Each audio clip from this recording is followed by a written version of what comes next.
Nabi Yunus itu dakwai kaumnya itu lama sekali dan tidak iman. Nah semua nabi kalau kaumnya tidak iman itu diberi hak Allah ngancam akan adanya azab. Apa? Ngancam akan adanya azab. Nabi Yunus ngomong gitu terusin. Nanti kalau kamu tidak iman itu pasti kena azab. Anggap saja dia ngancam gitu sudah berbulan-bulan. Singkat cerita, azab baru tinggal 3 hari lagi. Ayo nang iman, tinggal 3 hari lagi. Ya kira-kira dia ngomong misalnya Ahad, berarti Ahad, Senin, Selasa. Atau kamu milih Selasa ya Rabu, Kamis. Singkat cerita Ahad itu dia gak kuat. Wah semane kurang 3 dino kaumku tetap ora iman. Mangkel asal, minggat deh. Minggat ya jadi mau minggat kan gak punya tujuan. So asal pergi jauh saja. Ada perahu, sekenanya dia naik saja. Namanya minggat. Kalau bawa bekal terencana, bawa visa paspor kan plesir namanya. Jenenge minggat itu ya gak, ya sekenanya. Gak persiapan. Singkat cerita, sampai ikut perahu nelayan tadi, terus zaman itu ya ada mitos. Kalau ada gelombang yang gak wajar, pasti ada orang minggat. Terus ditanya siapa yang minggat? Nabi Yunus kan orangnya jujur saya katanya gitu. Ya sudah, yang minggat harus dicemplung gitu. Ya terus ada yang agak baik, ya jangan gitulah. Ini kan kita semua butuh selamat. Dudi dulu. Terus Dudi satu lagi ketemu Yunus. Coba mungkin salah udahnya. Dudi lagi ketemu sampai 3 kali ya ketemu Yunus. Makanya fasahama fakana minal mudkhadin. Diuji, dia kalah kemudian tenggelam. Faltaqamahul khutu wa huwa mulim. Terus dia diuntal, ditelan oleh ikan nun. Nah, di situ ikan nun digambarkan saking besarnya itu. Nah ini uniknya Allah sama kekasihnya. Sudah Allah menyalahkan tapi unik. Ikan ini kan itu sama Allah dikasih instruksi. Kamu gak boleh makan dia. Dia kekasih saya. Terus ketika di tengah di perut apa? Ikan. Dia kegelapan. Terus Nabi Yunus cita-citanya satu, ya Allah. Kalau saya sumpah gini saya tidak bisa baca tasbih. Akhirnya sama Allah disulap perut ikan itu jadi masjid. Jadi dia di dalam perut ikan ya santai saja tetap wiridan. Santai. Fana ada fi dzulumati alla ilaha illa antas fanak ini kuntum nadal. Ya dia santai aja wiridan karena perut ikan bagi dia adalah masjid. Ya dia disalahkan Allah karena abako tadi minggat, hijrah tanpa pamit. Tapi juga dibela-belain Allah, ikan tadi tidak boleh nelan. Ini perlakuan Allah sama orang yang dicintai. Tapi karena dia nabi uniknya apa? Dino Ahad iku kaume do nginceng omahe Nabi Yunus. Rame-rame nginceng. Lucunya cara nginceng gini, nak Yunus ning omah berarti bodoh nih. Wong omahe ana adab kok dene tengok-tengok. Bareng diinceng Nabi Yunus tuh gak ada. Tenan ana adab, mulane wonge rawani ning omah. Itu unike pangeran. Dadi umpama dekne ra minggat ya salah. Umpama dekne ora minggat berarti kaume jare apa ana adab ana gempa bumi likuifaksi kok dekne ning omah. Lah nek ana tenan ra mlayu, nyatane gak mlayu. Dadi mbok Allah didesain minggat. Tapi nak minggat jadi salah, Nabi sih ora pamit. Makanya masyhur saya itu punya kitab karangannya Habib Alim Alamah, mbah-mbahnya Habib Anis, Habib Ali bin Husain yang ngarang apa? Ali bin Muhammad bin Husain karang yang Simtud Duror itu. Itu diantara doanya gini. Tapi jangan tiru loh, gue rawali. Aku rawani niru, cuma saya hafal secara ilmu, tapi saya tidak berani niru. Waj'al sayyiati man ahbabta, ya Allah. Jadikan kesalahan saya itu kesalahan orang yang kau cintai. Terus pokoknya salah lah jadi pengiran kadung seneng, salah lah ya sampai wae wong seneng. Itu waj'al sayyiati man ahbab. Terus koyo kowe lah dimanja wong tuamu anak paling disayang. Salah wae lucu. Kok cah cilik. Kowe seneng cah cilik. Salah wae lucu. Mecano gelas ya lucu, tiba ya lucu. Tibane cah tuwek-tuwek. Bocah jelalatan melane tiba. Nah itu barang kau nginceng omahe Nabi Yunus gak ana wonge. Wah, berarti azab mau turun betul. Andai kan azab tidak jadi turun, pasti Nabi Yunus berani di rumah. Tenang. Wes barang mulai malam Kamis, azab itu sudah kelihatan. Ada puting beliung, ada apa sudah jelas pasti ada azab. Kaum yang lapangan tobat. Tobat finish. Secara bal-balan menit-menit apa? Terakhir. Woi, ambek pengenan ditampa tobaté. Wis gak sida tak azab wong kowe tobat. Singkat cerita Nabi Yunus hari ketiga atau apa dia selamat. Pakai versi yang umum saja. Selamat faltaqamaul khutu bahwa terus falaula annahu kana minal musabbihin ala bi fi batni la yaumi Yub'atsun. Akhirnya dimuntahkan sama ikan nun tadi, terus dia keluar. Barang keluar tanya-tanya kabar, gimana kabar kampung neng Nuwah? Baik-baik saja. Kabar awalnya mulai karena dia tahu kalau orang bohong itu dihukum mati. Padahal dia bohong, katanya kemis itu ada adab, ternyata kampungnya baik-baik. Padahal baik-baiknya karena mereka tobat. Jadi masyarakatnya nyari dia karena mau iman. Si nabinya agak berani pulang karena nanti dihukum mati. Itu. Lalu pangeran ambek kekasih itu, pangeran yo bully. Oh itu gue beda-bedaan. Wong kekasih pangeran ambek pangeran. Aku yang kreatif itu langsung diadab. Jadi pangeran ambek kekasih itu beda. Orang koyo. Akhirnya biru dramanya mulai. Wah nak mulai disiksa. Perkara nih kalau pembohong itu dihukum mati. Masyarakat yang goleki tenan, mergo nalem kemis ku ono adab tenan. Cuma terus do tobat. Iki disebut falaula kana qaryatun amanat fanafa'aha imanuha illa qauma Yunus lamma amanu kasyafna anhum adzabal khizyi fil hayatid dunya. Enggak ada kampung yang saya adab kecuali kasil tak adab, kecuali kaum Nabi Yunus. Aku wis meh ngadab lho. Pas menit terakhir peta azab tobat akhirnya rasido dari pangeran. Iku kaum Nabi ten. Iku ya barokah minggate Nabi Yunus. Lah iku nabi. Wong keliru kok barokah. Iku nabi. Umpama Nabi Yunus ora minggat, kaumnya berpikir Yunus bohong. Wong ape ana azab kok tengok-tengok ning omah. Tapi pas minggat tenan iki disalahno pangeran, minggat kok gak pamit. Amalane kira usah protes. Wali itu beda, kekasih pangeran beda. Itu sama dengan sing dialami Rasulullah sallallahu alaihi wasallam ning Sulhul Hudaybiyah. Semua perjanjian itu salah secara hukum fikih. Bukan salah lagi, sangat salah cara ukuran fikih. Sehingga semua sahabat itu protes kecuali Abu Bakar As-Siddiq. Cuma semuanya omong Umar, tapi semua sahabat aslinya ya protes. Coba di antara perjanjian gini. Pertama kan enggak, biar sampean enggak terlalu jadi teroris, enggak terlalu jadi ekstremis. Ya memang ya ora usah jadi teroris, ya ora terlalu jadi teroris. Semua itu mungkin, Kang. Ning dunya semuanya mungkin. Singkat cerita Nabi itu sudah di Hudaybiyah. Hudaybiyah dengan Mekah kan tinggal sekitar paling 40 kilo.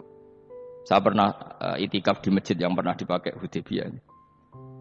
Kan sekarang jadi mikot ya. Dimaksud mikot umroh di Mekah kan apa? Hudaybiyah kan mikot di yang terkenal kan apa? Jirona, Tanim, Hudaybiyah. Itu perjanjiannya tuh gini. Perwakilan dari Quraisy namanya Suhail bin Amr. Siapa? Suhail bin Amr. Perjanjiannya gini, Muhammad kamu tidak boleh masuk Mekah. Kamu boleh masuk Mekah itu tahun depan.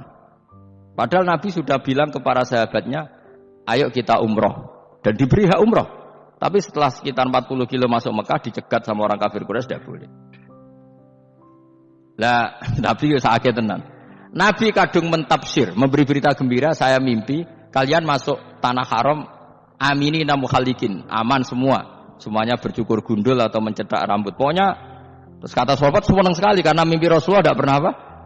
Enggak pernah salah. Bareng di situ di antara perjanjiannya hadza ma kataba ali Muhammad Rasulullah. Ini perjanjian yang ditulis Muhammad Rasulullah. Kata Suhail, hapus kata Muhammad Rasulullah. Kalau saya tahu kamu Rasulullah tidak saya perangi, tulis Muhammad bin Abdullah. Terus kata Rasulullah, ya Ali hapus tulisan Muhammad Rasulullah. Kata Ali, tidak saya tidak akan menghapus setelah Muhammad Rasulullah. Jadi Nabi unik. Hapus gak popoli, masih bu hapus aku tetap Rasulullah. Wong tulisan wae. Jadi Nabi ya rileks saja. Tapi Ali katanya, fa wa ma ana bimakhihi abadan. Saya tidak akan menghapus tulisan itu selamanya. Terus kata Nabi, kena ra gelem ngapus. Tanganku dudono, aku sing ngapus. Nabi kan umi tidak bisa baca terus.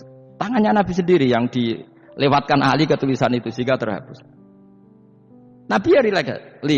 Wong tulisan wae aku ora ditulis Rasulullah ya tetap Rasulullah. Nabi masih rileks.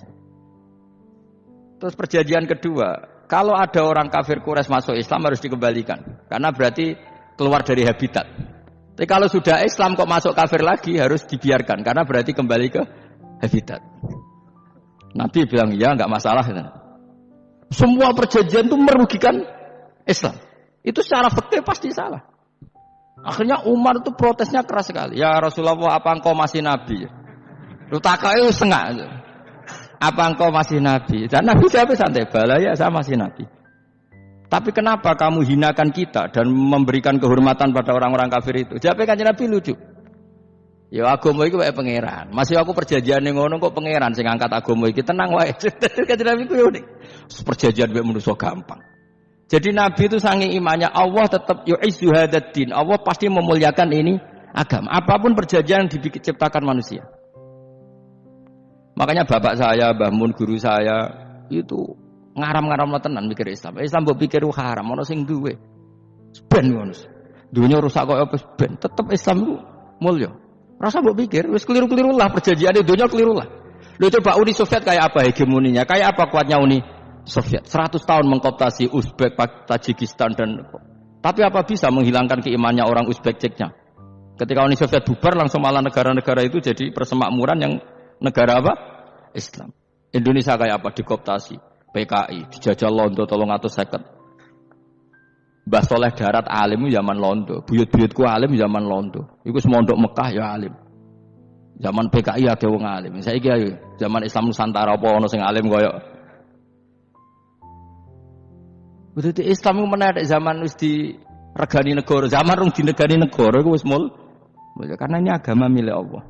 Punya ketahanan yang luar biasa. Mana dari Nabi tentang kayak perjanjian salah lah, mar. Gak apa-apa. Inna wa ta'ala a'azza hadati. Inna wa ta'ala la yudhi'u dinahu wa la yudhi'u. Pokoknya pangeran bakal ngebaro agamane ora masalah perjanjian keliru lah. Perjanjian ketiga itu semuanya merugikan Islam. Tapi apa kata Abu Bakar ketika protes Nabi gak dijawab, datang ke Abu Bakar. Menurut kamu gimana? Jawab Abu Bakar lucu. Makanya ini menunjukkan makanya kenapa ahli sunnah berkeyakinan afdhalus sahabat itu siapa? Abu Bakar. Jawab Abu Bakar, wes samar, perjanjiannya keliru lah, wes keliru lah. Kayak gremeng-gremeng santai gremeng. Tapi la tadkhul bainahu wa baina habibi. Kamu jangan masuk wilayah itu hubungannya orang yang terkasih sama kekasihnya. Wes gak masuk akal lah, semeni menengah. Ya sehingga ya sudah Allah punya. Ternyata nah perjanjian keempat ini yang agak Nabi hanya minta gini, Dok. Itu saya turuti semua, tapi saya minta satu hal kata Nabi. Bolehkan diskusi tentang Islam terbuka. Makanya diskusi terbuka itu baru kata Nabi, jangan larang orang mendiskusikan Islam. Itu Dok mintanya Nabi. Oke dari Suhail, diskusi wae pikirannya Suhail kan, diskusi wae. Enggak masuk Islam, diskusi. Jangan larang orang yang membicarakan Islam secara terbuka, ada kata terbukanya. Dari Suhail, oke enggak masalah. Itu Dok yang itu pun enggak jelas menguntungkan Islam apa? Enggak. Akhirnya apa yang terjadi?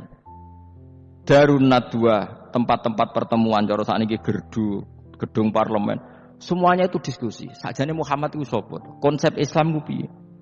Dan semua yang cerdas juga sakjane yo bener Muhammad ta. Nyembah watu pancen goblok tenan.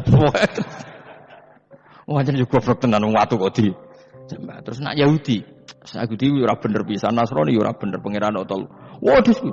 Suwe-suwe hasil diskusi sepakat. Pancen yo tetep bener Muhammad. Tetep bener Muhammad.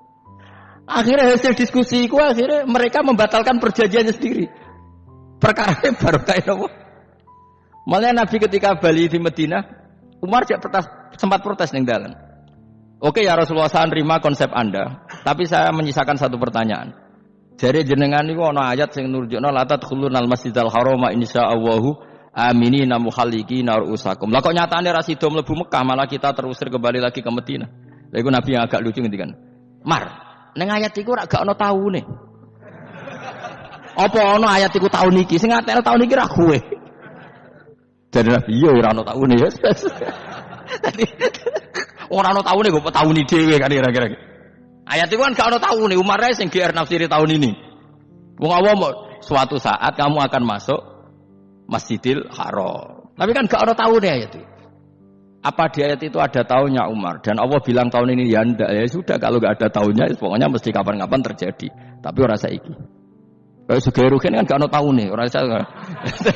Mau aku do gak ana sugih tapi kan tanpa tahun. Iso suwi. Nah, akhirnya apa yang terjadi? Ada diskusi masif di Mekah.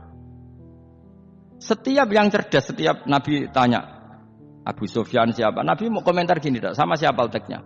Misluhu la yajhalul Islam. Kalau Islam sudah didiskusikan, otak secerdas Ikrimah bin Abi Jahal, secerdas ini pasti tidak bodoh tentang Islam. Maknanya pasti akal yang waras memilih Islam. Wah, akhirnya Islam jadi masif. Ya sudah, karena Islam sudah masif, tokoh-tokohnya cenderung Islam, akhirnya perjanjian itu dibatalkan sendiri. Akhirnya waro'aitan nasa yadkhuluna fi dinillahi afwaja. Akhirnya mereka berbondong-bondong masuk Islam. Itu artinya apa? Nabi ku gawe perjanjian cara fikih keliru wae, cara fikih cara zahire keliru wae, tetap barokah karena punya hubungan khusus dengan Allah Subhanahu wa taala. Makanya